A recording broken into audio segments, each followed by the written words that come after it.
Welcome, one and all, to Last Stop Penn Station podcast featuring Cary Silkin and Ian Riccaboni.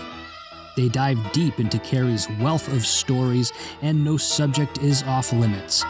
From the world of wrestling to his ticket agency, growing up in New Jersey, drug-fueled underground days, hustling in the French Quarter of New Orleans, and endless days and nights in New York City, every story is worth telling.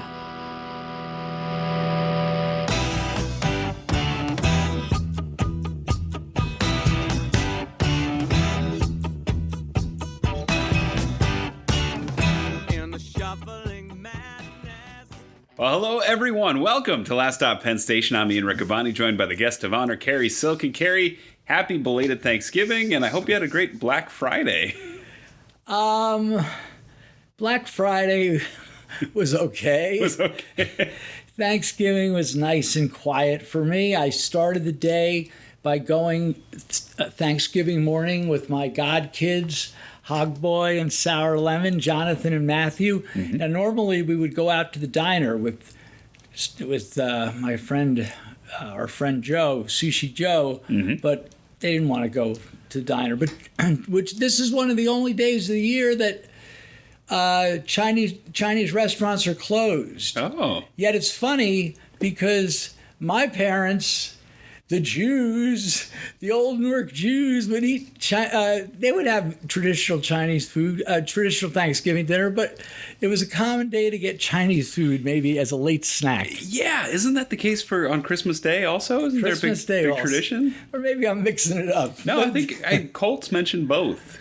And he, of course, is Jewish. So yes, yeah, I trust that both are accurate. So Sushi Joe was nice enough to come down to the restaurant and schlep down and make some nice bacon and egg sandwiches. Mm-hmm. And it was the two kids and Joe and myself and some coffee. And that was the start of the day. And I was invited a few places. Joe from my office invited me to his house. It was very small, just him and his sister and his other friend, Buck.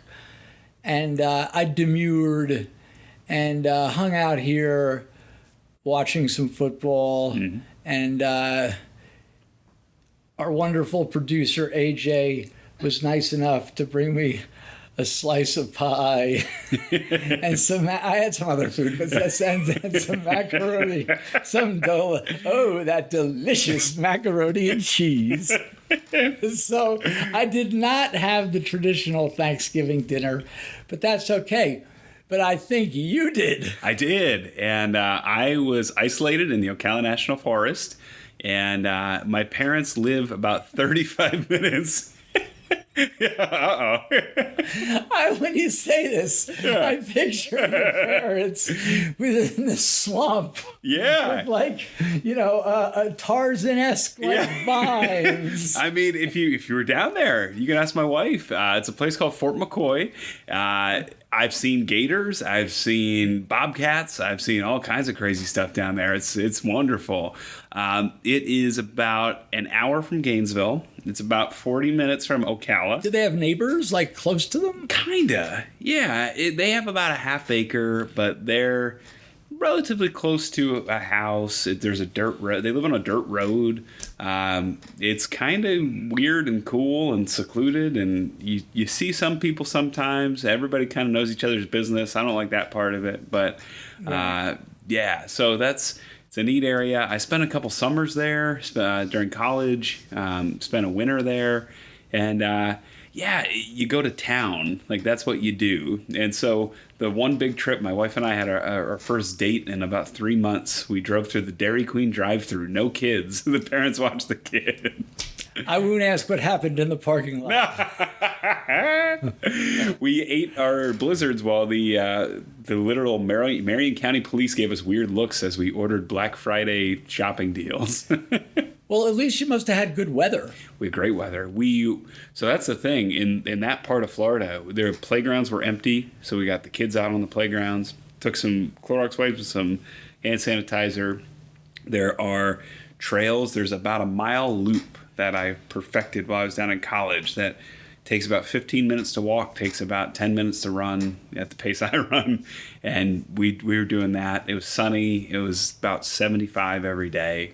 And it was wonderful, although I porked up.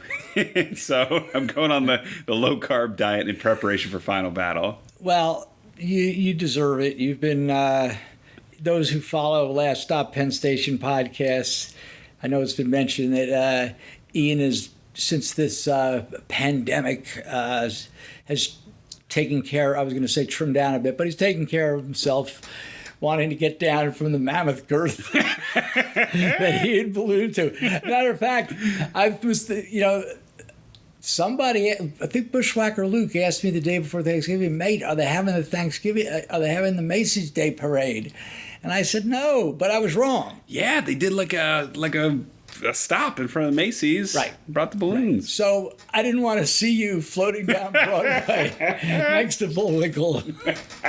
No, Ian's always been in good shape. Yeah, I try. It's tough, though. It was pecan pie and it was cookies. And, it was the first time seeing my parents in 6 months. So they want to pork you up with all kinds of what they think is your favorite food. So they had cookies and cakes and pies and this and that. And the kids loved it. But I did my best. Knowing that Final Battle's coming up on December 18th, I gotta look svelte, especially with Caprice. Caprice, he looks like he's ready to get back in the ring. This guy must not eat anything and just work out. Yeah. He's not a super young guy. No, I think he's 43. Right. Yeah, and he looks like he could get in the ring at any minute, and just phenomenal condition. Well, Final Battle's coming around the bend. Mm-hmm. This past Monday. Well, the show was on all weekend, but the watch party Monday was the first time that I got to see the show.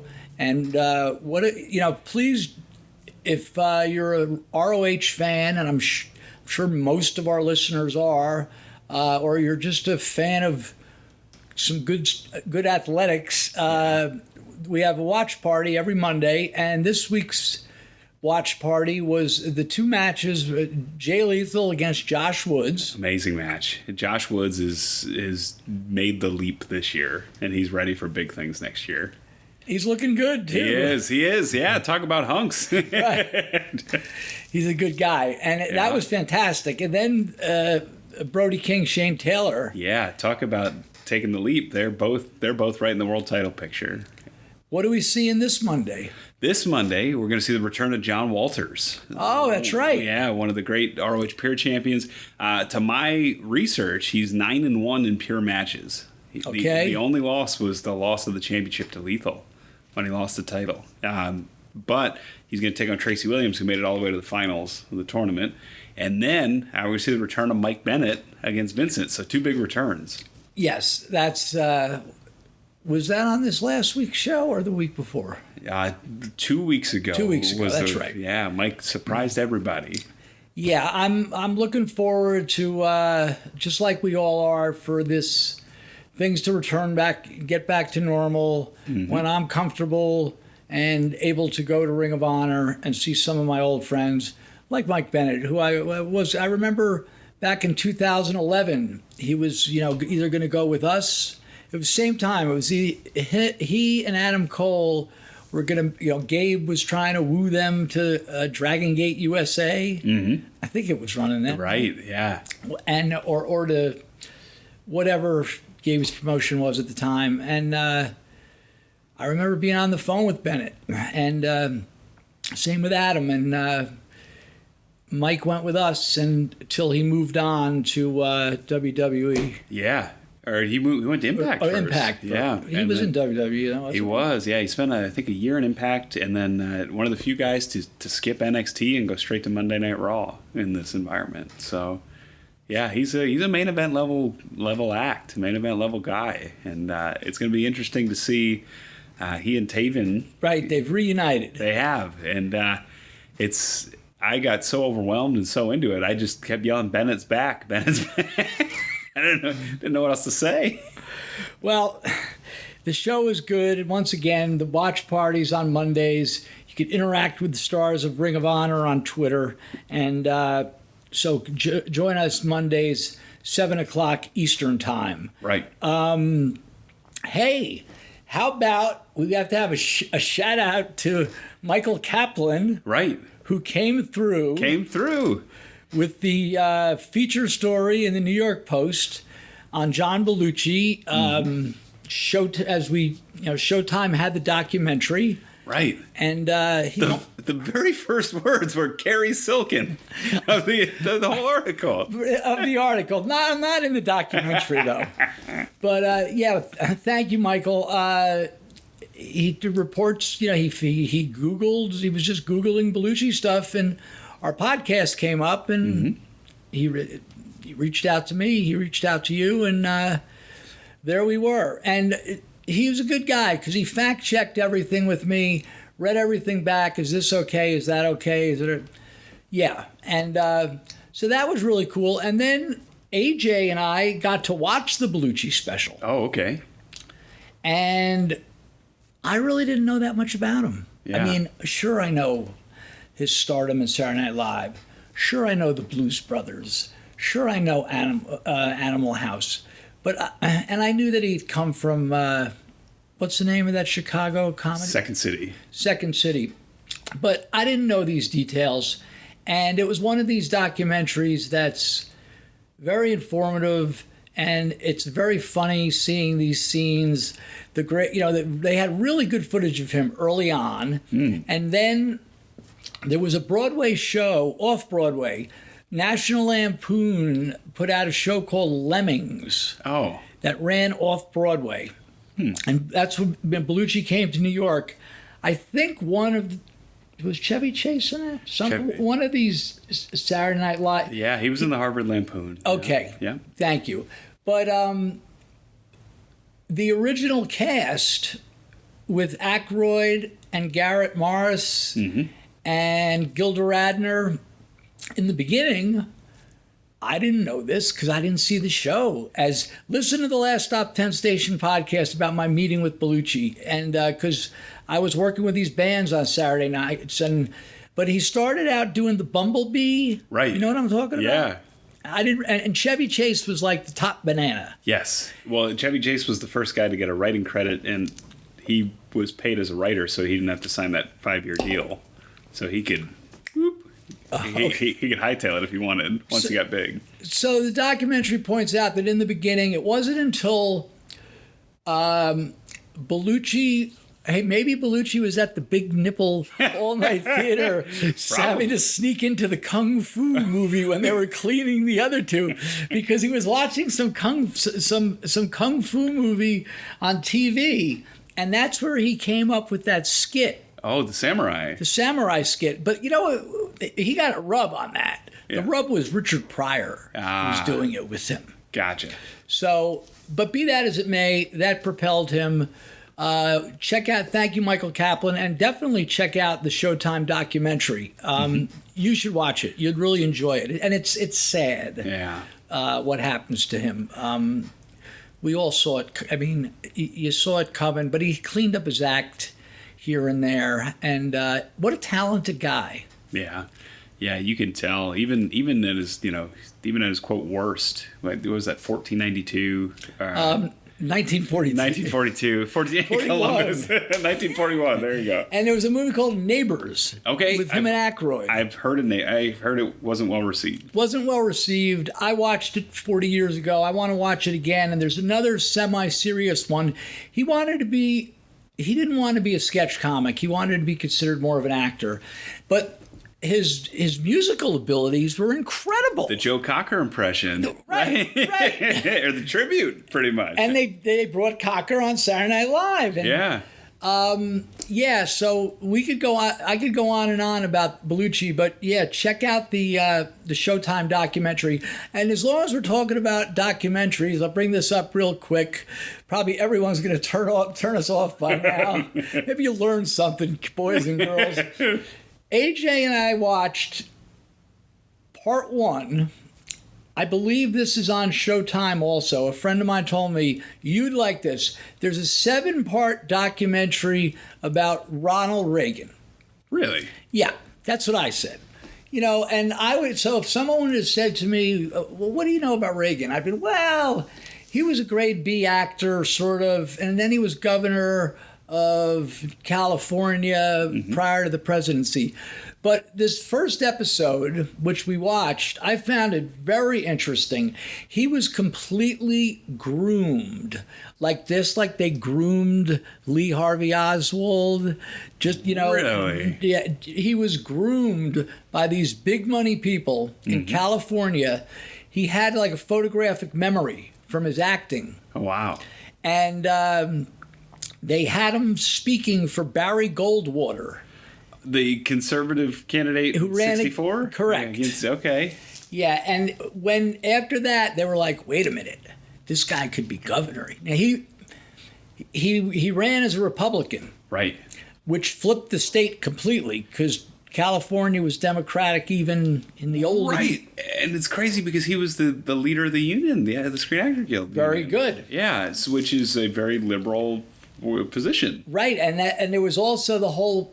We're going backwards here, but it was also during the Screen Actors Guild time where they had the Red Scare with the actors. Right. And you had to be really careful. Anyway, this Ronald Reagan documentary is very interesting. I've only seen, AJ and I watched one of them, and there's another 7, but it's really scary. Like I didn't know jack shit. 'Cause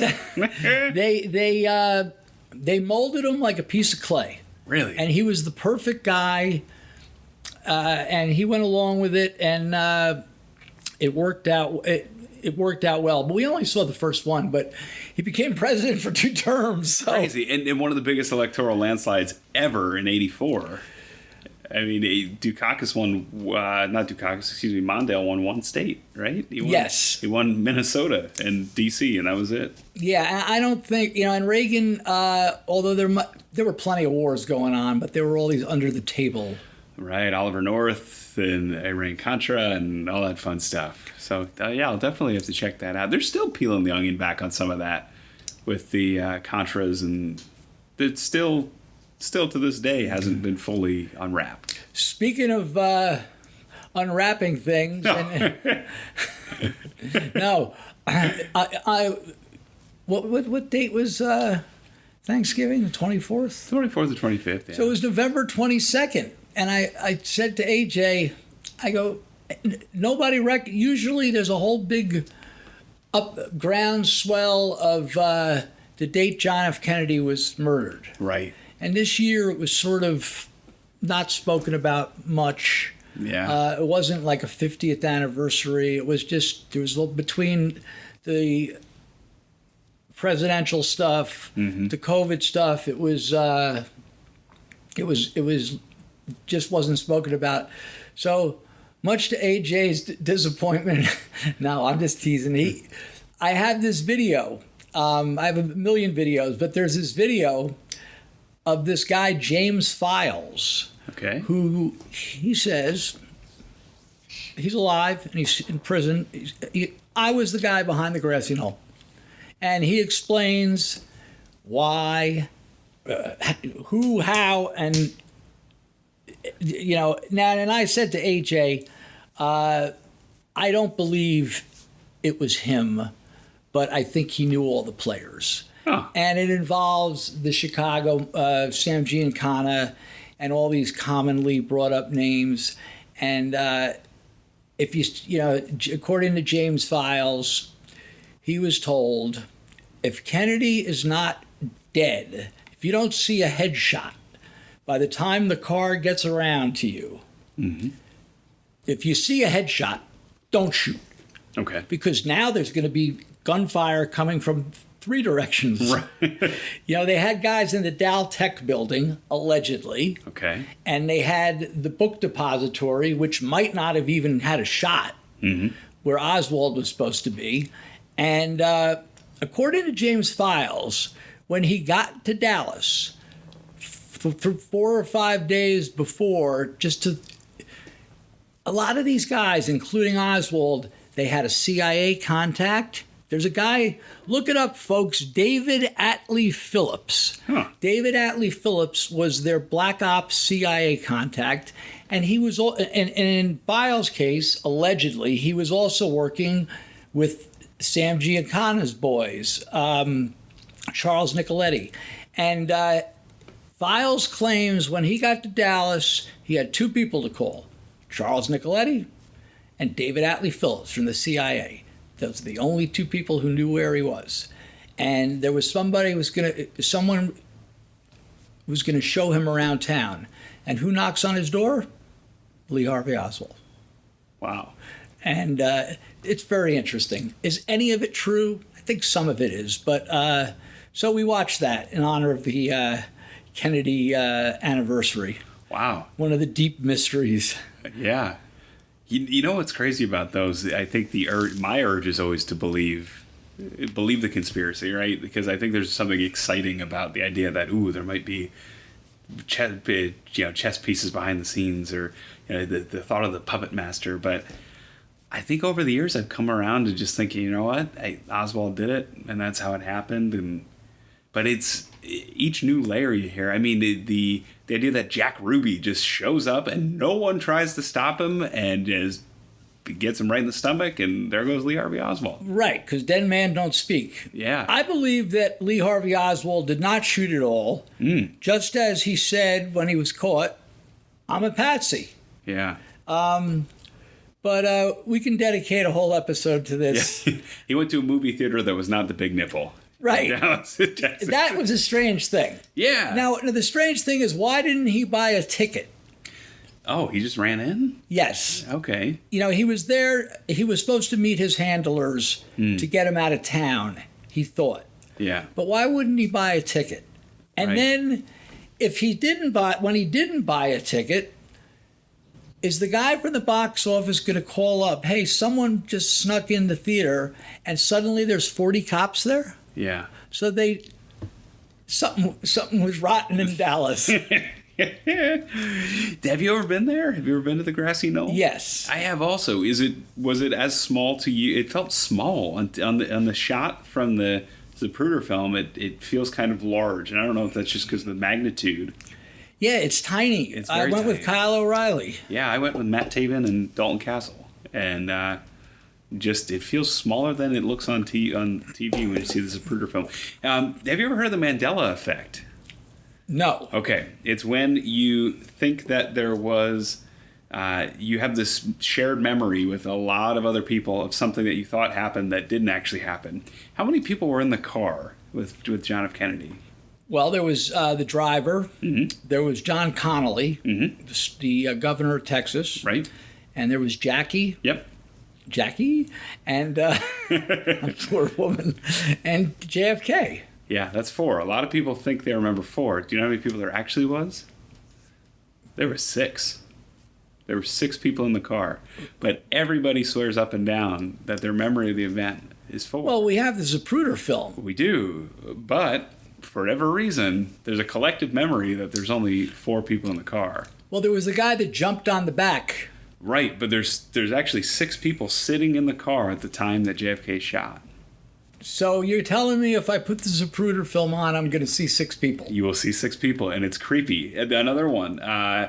There's various ones throughout movies. People misremember things, right? So, Luke, I'm your father. That's not quite the quote, and a lot of people get that wrong. Or the Apollo 13 quote, Houston, we have a problem. I think there's a variation where it's actually Houston, there is a problem. They didn't quite get it right for the movie compared to the actual recording. But Berenstein Bears. A lot of people misremember the spelling of that. Fruit of the Loom. Does it have... It's not of. Well, it's... Is it O? No, but there's ones like that. Fruit O Loom. There's Fruit Loops, which are spelled differently than you might think, or vice versa. Wait, continue with the Fruit of the Loom. Yeah, the Fruit of the Loom. If you take out a pair of undies and you're looking at the fruit, does it have a cornucopia with it, or does it not have a cornucopia with it? I don't know. Yeah, a lot of people, myself included, thought it has a cornucopia in the logo. It never has had a cornucopia. Well, I'm making an open challenge on the 6 people in Kennedy's car. Yeah, even AJ, our producer, he was nodding along. I think that's that's one of the more common things, that it's the shared. It gets the name. Well, are you telling me there were, or it's believed? There were. I'm all right. We got a gentleman. We got a gentleman's bet on this one. Shame on you, Cary. Yeah. Who were the other two? It was I don't remember. I think it was the mayor of Dallas and his wife. Maybe there was 2 other people. But I remember the governor of Texas, the driver, because everybody remembers the governor and everybody remembers the driver, obviously. But there's 2 more. Okay. Well, we'll go into this further. In other Mandela Effect. Now you're gonna be worried about that. Keeps me up at night. in other non-wrestling, non-stories of Misty Wet and the dildo tipping beauties, on a much more intellectual note, we've been very intellectual tonight, which is good. Yeah. I told you that I read Ball 4. That was the Jim Bouton expose on the Yankees, where he was banned from baseball. Yeah. Wasn't invited back to Old Timers Day. Now Cary has gotten up, and There's Jim Bouton. we have that's beautiful. Cary just handed me a 1967 PSA 8.5. This is a stunning card. Look at the colors on that. Take a look at his record in 1963, please.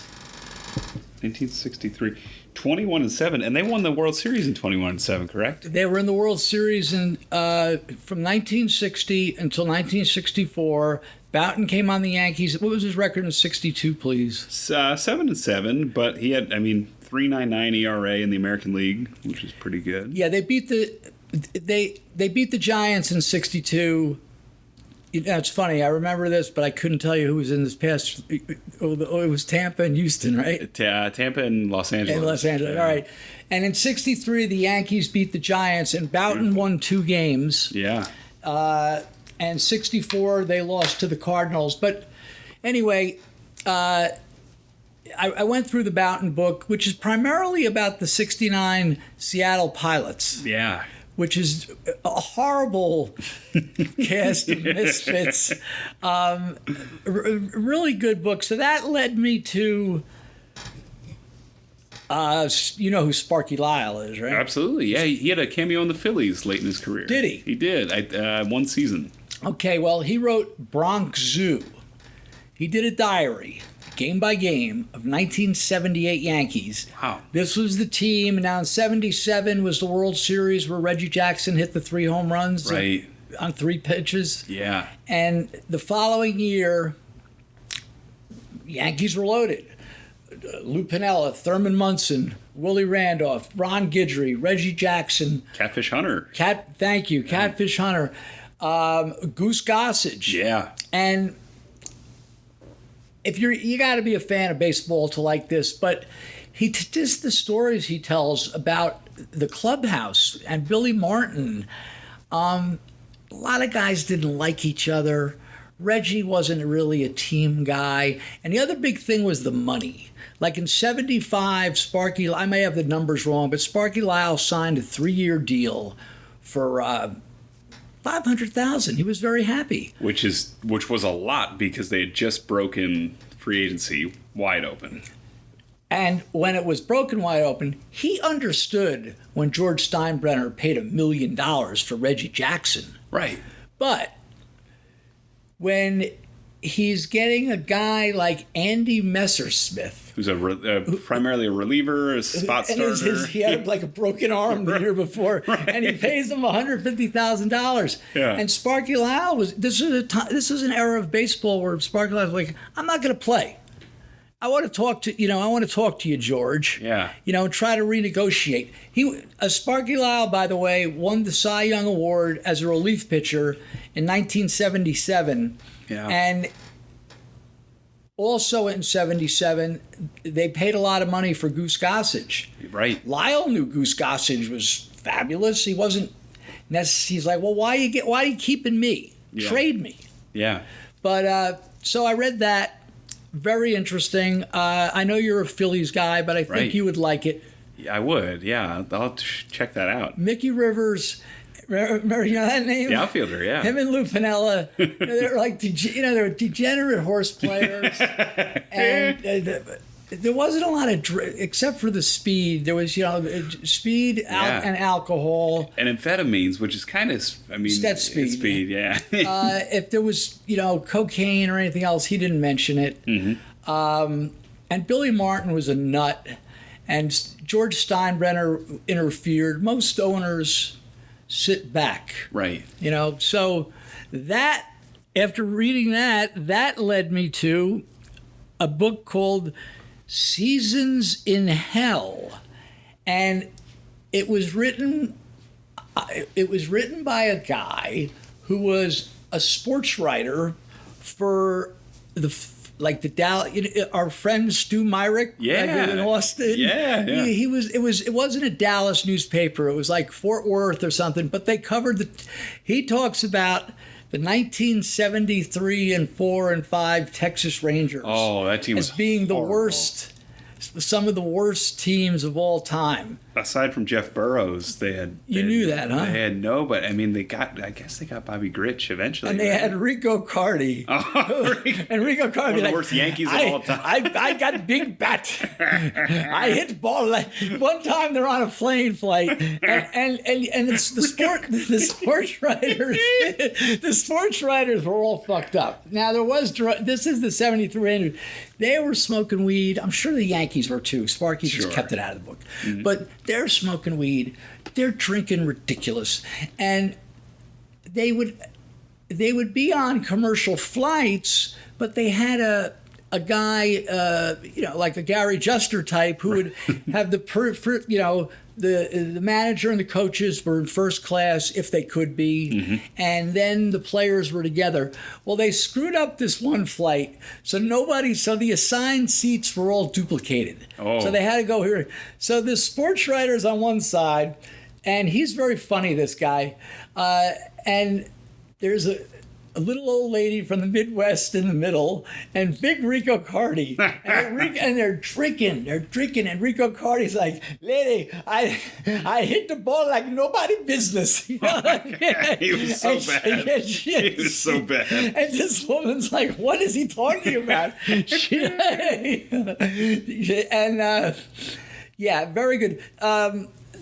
The guy that wrote the book, I want to give him a credit here, because if anyone wants to look this up. Rico Cardi was one of the Lost Yankees, right? With Horace Clarke? Horace Clarke, he was on those teams, wasn't he? He might have been, but let's see. And those Rangers teams are so bad because they were just trying to get the hell out of D.C., the Senators. Right. And they had Ted Williams as the manager, and then it all fell apart. No one's come to the game. And the field was terrible, RFK, and it was hotter than blazes there. Yeah. The guy's name is what's his name? Give him a credit here on the highly acclaimed Mike Shropshire. Okay. And he says a lot of funny things, and he has a lot of. Mark that. He has a lot of useless information, and one of his useless things was, amongst his other things, if you take the name Spiro Agnew, now Spiro Agnew, kids, was the defrocked vice president of Nixon. Right. Imagine someone having to quit before Nixon. He quit before Nixon on tax evasion or tax fraud, From right? Maryland. From Maryland. And Gerald Ford, the Speaker of the House, gets promoted. Gerald Ford, of course, becomes the only president to not win an election to assume office. Right. Yeah. So Mike points out that if you take Spiro Agnew's name and take the letters, you could also spell grow a penis. I bet you Rico Cardi thought of that. I bet he stole Rico Cardi's material. And guess who wound up managing the Rangers in 74? Billy Martin. Right. And Billy Martin was happy to go to Texas because Mickey Mantle had been retired, and they could just go play golf and drink. And we'll move on, but towards the very, very end of the book, and this writer was drinking so heavy. He was only like 30 years old, amongst the other drugs, but it was mainly alcohol. And he claimed that there was one baseball writer groupie, and she hailed from Cleveland. Oh, my God. But he got to know, he knew all the players, he knew all the coaches. So the second in 74, or maybe it was 75, when Billy Martin was there, Billy Martin's in the bar with Mickey Mantle, and this guy was over the fact of, he saw Billy Martin every day. Yeah. And it wasn't like, ooh, Mickey Mantle. Right. So there was a baseball player, I'm going to mess this up, Don Newcomb from the Brooklyn Dodgers. Yep. He was one of the first people to get into recovery. He wanted to stop drinking, and he was successful. I don't know if he went the way of AA program or some kind of recovery program, but he was out spreading the message that, drinking ruined his career, drinking ruined his marriage, drinking ruined his life, so on and so forth. And this writer from Seasons in Hell heard this, and he was like, Jesus Christ, maybe I should cut back from 16 drinks a day down to like a dozen. So right when this was like in the forefront of his mind, he's after a game in one of these towns, Billy Martin is sitting at the bar with Mickey Mantle, and this writer comes up to these guys, and he says to them, he tries to expound this philosophy. Right. And these are two dyed-in-the-wool alcoholics. And Mickey Mantle listens, and he nods at the guy, and he goes, how old are you? And the guy goes, 33. And Mickey Mantle says, you know what? You say you want to cut down on your drinking? He's like, yeah, maybe. He goes, I don't think you're mature enough to make that decision. Oh, jeez. A great quote from Mickey Mantle, who later died from liver cancer. I was going to say 1995. I remember. Jeez.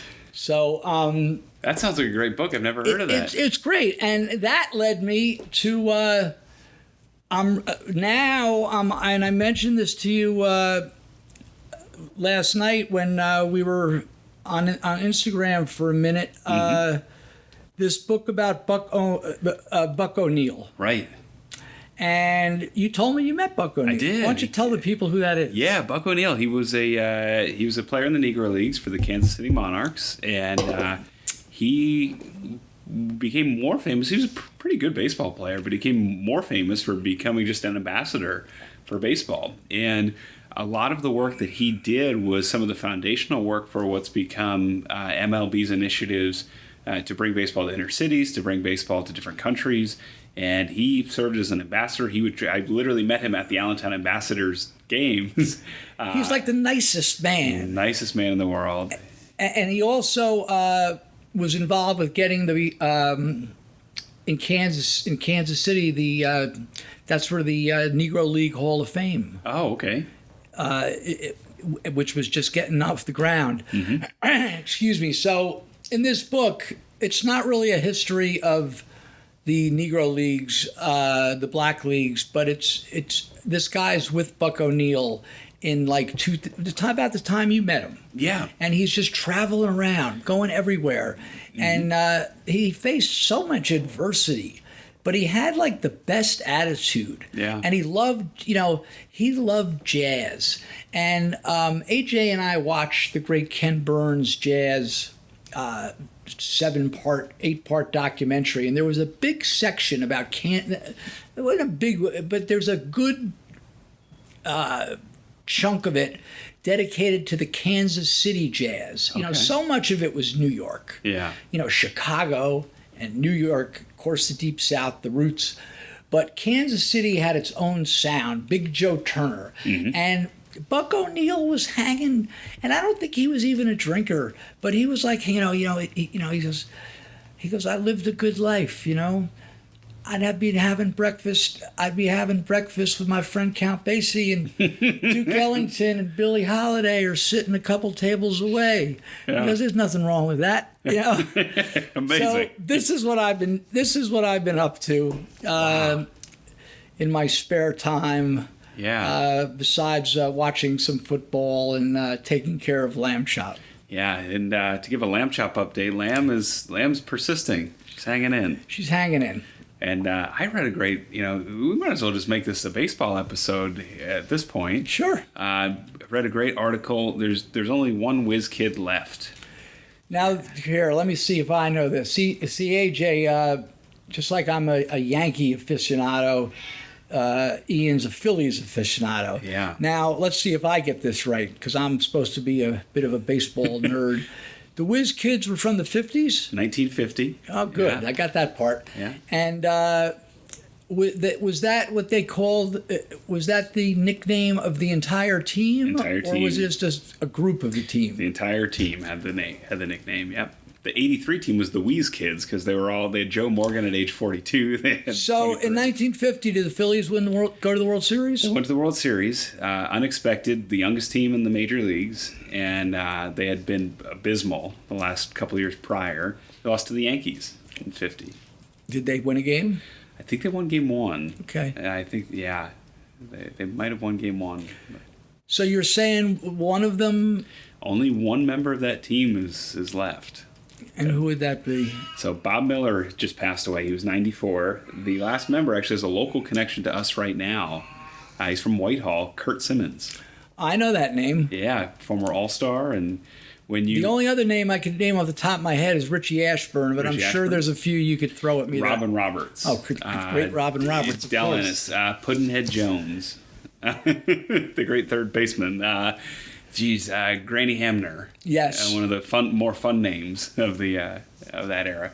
But yeah, Kurt Simmons is the last member left in the 1950 team, and what spurred me to that thought was Buck O'Neill could tell you about Billie Holiday, about all these great jazz names. Kurt Simmons, I got to talk to him about 6 years ago. We did a video interview with him. He was managed by Babe Ruth. Really? In a AAU Connie Mack level tournament where they brought the best player from each state. Do you want to take a guess who the opposing manager was? What year? 1945. I'm sure Babe Ruth was doing this as a special attraction. Yes. He really wasn't the manager. Well, it was just a series of exhibitions, yeah. 1945. They both died pretty shortly thereafter. It's probably a National League guy. American League.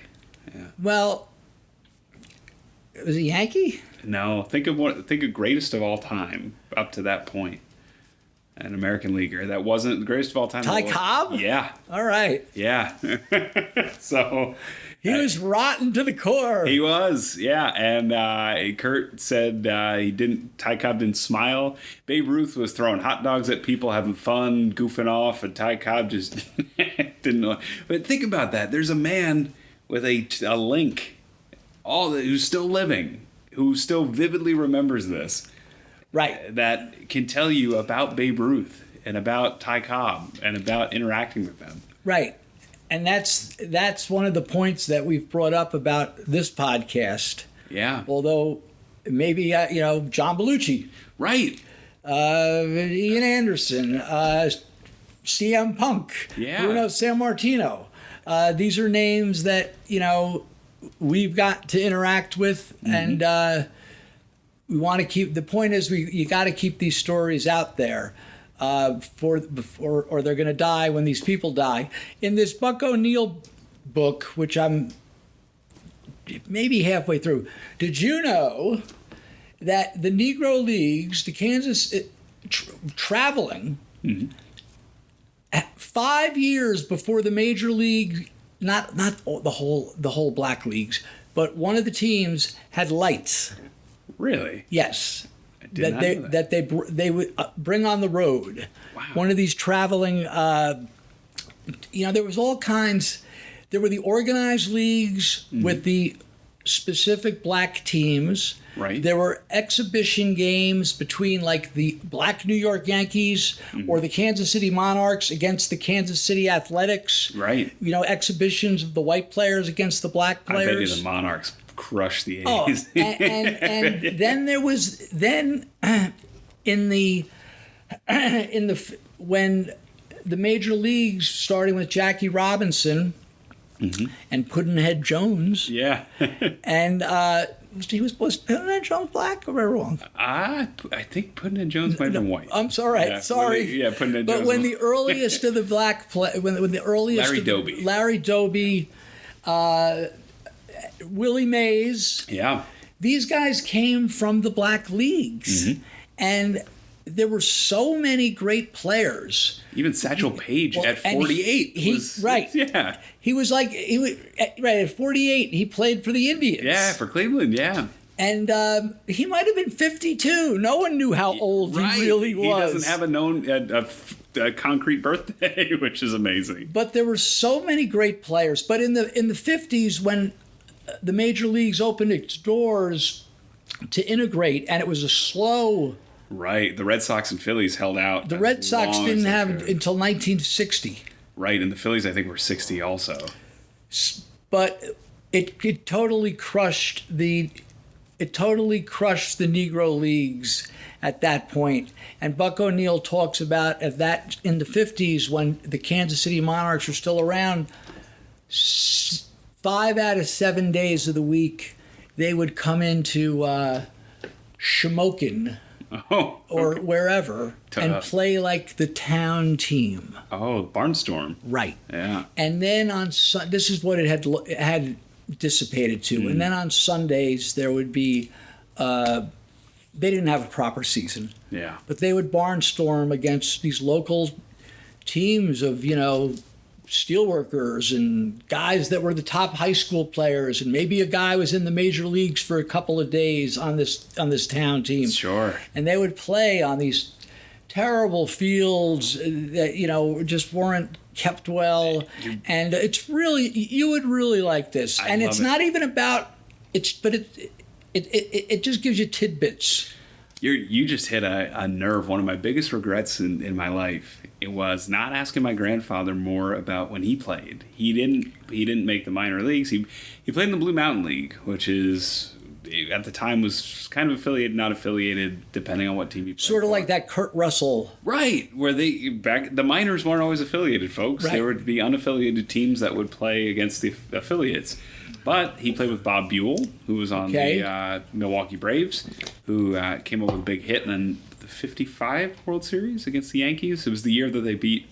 the year the Dodgers won. I'm sorry, 55 is the year the Dodgers won, maybe 56. Okay. Whenever the year Milwaukee beat New York. That might have been 57, but go ahead. Yeah, but he served with a couple folks in the Army that went on to play in the majors. Bob Buell was one of those guys, and then he later played a barnstorming team with Bob Buell, but in between, Bob Buell left him tickets to the World Series at Yankee Stadium, and I just never thought to pry just a little bit more of, well, did you play against anybody else? Did you talk, And that's why you gotta ask questions. You gotta get this and try to, Yeah. At least you know this. Hey, to jump sports real quick, let's jump to basketball. I'll throw a name at you. Okay. Red Auerbach. Yeah, the manager of the Celtics. And he's a player. My dad we're talking, my father was born in 1919. So he had to quit school like everybody because he had to work. But he was a really good basketball player. So when he got into the military, besides his famed thing of bombing the whale off Virginia Beach, don't forget that. You go back to our last stop, Penn Station, we talk about that. My dad was able to play basketball a lot. Wow. And he was sent to London. He saw action, but fortunately things were mellowed, and London, UK was bombed out by then. But fortunately, he didn't. But what he did get to do was play a lot of basketball. Wow! And he played against Red Auerbach. No way. And I don't know if the basketball for that time, because that wasn't integrated either. Right. Were mainly Irish and Jews and whatever. Yeah. But. Yeah, so my dad played against Red Auerbach. That was his claim to fame. Amazing. And Red Auerbach's just a little guy. He is. Yeah, the kind of guy with the big cigar. Right. Not as big as he was. I played against Aaron Gray, who was in the NBA for a number of years. He's about 7 feet tall. But he went to Emmaus High School. I went to Salisbury. Every summer we'd play each other. I think there was at least How tall was he when you were playing him? 6'10". He was already tall. 2003 would have been the summer. How do you handle that? Well, here's the thing. I mean, I was 5'10" at the time, and I was a power forward, and there was guys taller than me, but he was absolutely. I mean, when you got a foot on somebody, I remember the ball just coming right back in my face. Try to drop step and just try and take. Did you score any points in that game? No. Oh. No. Oh, man. No, I did not score an Aaron Gray, unfortunately. But we might as well make this a holiday book recommendation tour at this point. I know we only got a couple minutes, but I'll throw a couple at you real quick. Okay. Just to round out, if we're talking about baseball books, I guess that could be the theme of the episode. I read a great book on the Expos. Oh, I'd love that. Yeah, so the Expos book was wonderful, and I'm bringing it up on my Kindle right now. It's called... Oh, by the way, I just read Hornswoggle's book, which is very, very good. Okay. The Expos, I read Split Season 1981, which was a wonderful book about the strike in 81 and how the labor union is a big win for Marvin Miller, a recent Hall of Fame inductee, the leader of the Players Union. So that's a great book. The Expos book was called Up, Up, and Away. The Kid, the Hawk, Rock, Vladdy, and Pedro. It's about the entirety of the Expos franchise, but focuses on their near misses in 80, 81, and 94.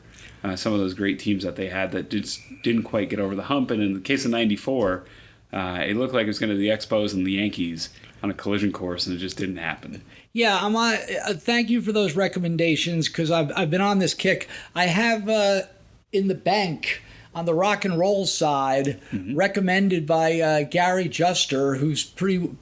Even though I'm not a big, maybe are you a Pretenders fan? Yeah, I like them. I won't turn them off if they're on. Right. So Chrissy Hines got a great book. How Right. old do you think she is?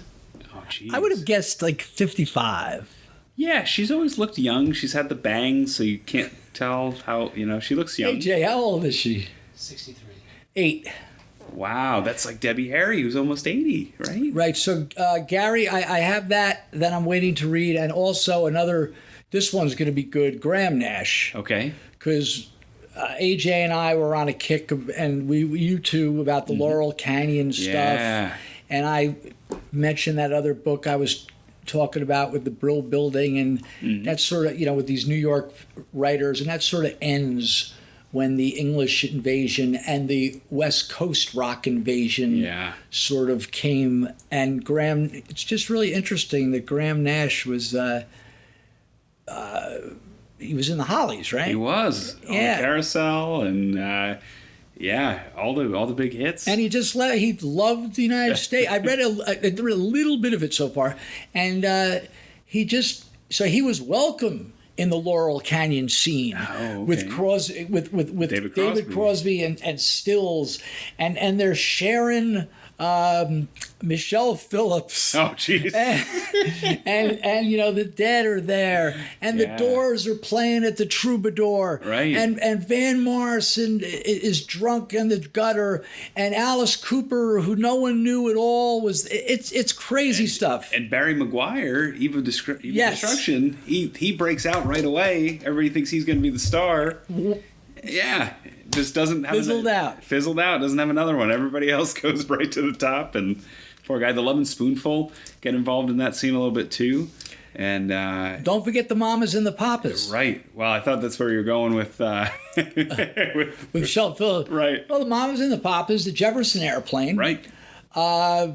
I'm leaving out, James Taylor came out of that. Yeah. Our friend Danny Korchmar. Yeah. Was Bonnie Raitt part of that? I think so. I think so. And there's the Peanut Butter. Who am I leaving out?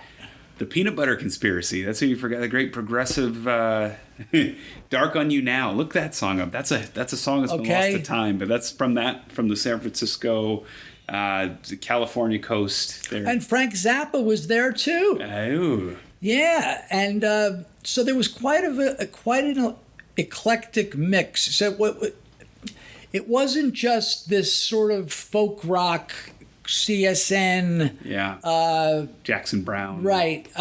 You had the Zappas. You ever hear of Captain Beefheart? Yeah. Captain Beefheart was there, not to mention the Doors. Right. Look at the Monkees. Yeah, Right. You're right. Yeah. You're right. The Monkees, most of their songs were written by guys like Neil Diamond. Right. I'm a Believer. I think the second and the third album, they decided we're going to go out on our own. So, well, I hope you folks enjoyed. Yeah. We enjoyed it. What turned we into don't Ian and Cary's book club. We don't care. No, we do care what you enjoy. But we want you to, I would like to think that maybe some people are going to know what we're talking about. Yeah. And some people, even if you're not a baseball fan, or even if you're into hip hop and you really don't give a damn about, this old rock and roll stuff, that maybe you'll say, let me just take a look. Yeah. Because it's really, or the JFK stuff. And look at how many people are in that car. Still Look the how many challenge flag. We're gonna, after we get done recording, we're gonna call Matt Taven and we're gonna see how many people he thinks are in the car. All right. Well, please subscribe to Last Stop Penn Station. For the holidays, you could buy a beautiful T-shirt. Please rate and review us. Yeah. I think Ian Riccaboni has one figure left. They have a couple on ROH Pro Shop if you're looking to get Well, they into should that. be pulled. They should, yeah. They, I don't know where they keep You're an finding them. eBay king. I am. That's the crazy part. Okay, here's the crazy part. On eBay, my action figure is selling for $20 all day. You can buy it for $20, and it sells for $20. If you go on ROHWrestling.com, it is $9.99.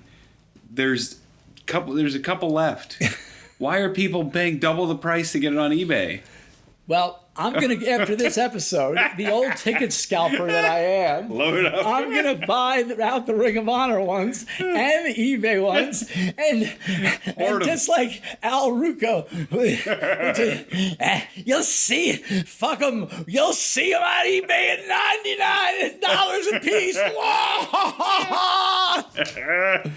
Happy holidays. I'll be the new Turbo Man from Jingle All the Way, the can't miss holiday toy. All right. Well, thank you everybody for listening. This was fun. It took an unexpected turn, turned into the holiday book club. But if you have some time this holiday season, check out those books. If you like music, if you like baseball, The John Belushi documentary. Don't forget that. Yeah. So if you got some time to kill on your hands, and check those out. So for Cary, I'm Ian. Thank you to AJ. Thank you to Lambchop, who is our special guest this week once again. And we'll see you next week on Last Stop Penn Station.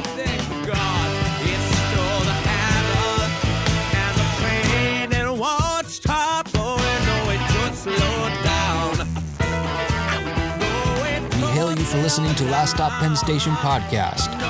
Rate, review, like, subscribe, and share on your favorite platform. Connect with us on Facebook, Instagram, and Twitter, or at laststoppennstation.com.